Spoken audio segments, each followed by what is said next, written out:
Hello guys! Ngayon naman po ay gagawa tayo ng simpleng dessert, ang Graham Balls.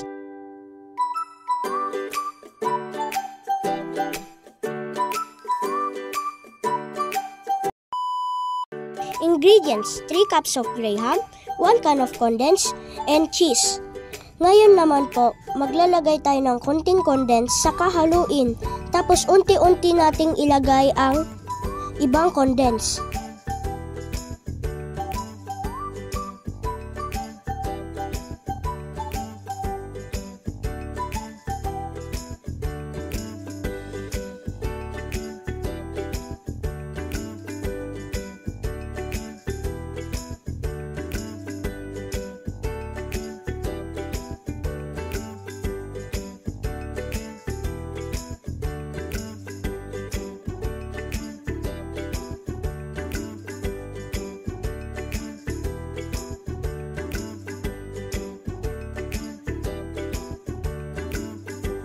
Ngayon naman, kumuha tayo ng konting Graham dough at iro-roll sa palad. Gagawin natin itong flat.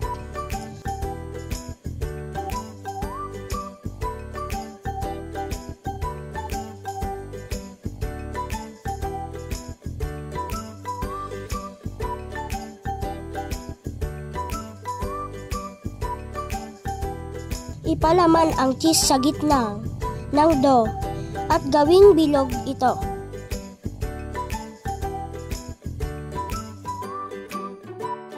Ilagay ang Graham Balls sa natitirang Graham Crush at paikutin ang Graham Balls .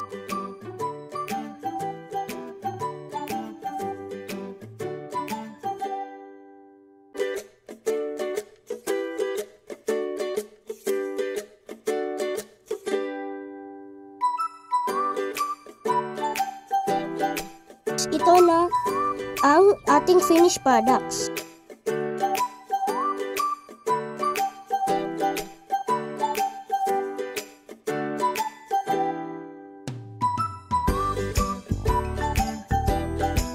Sana nagustuhan nyo. Enjoy!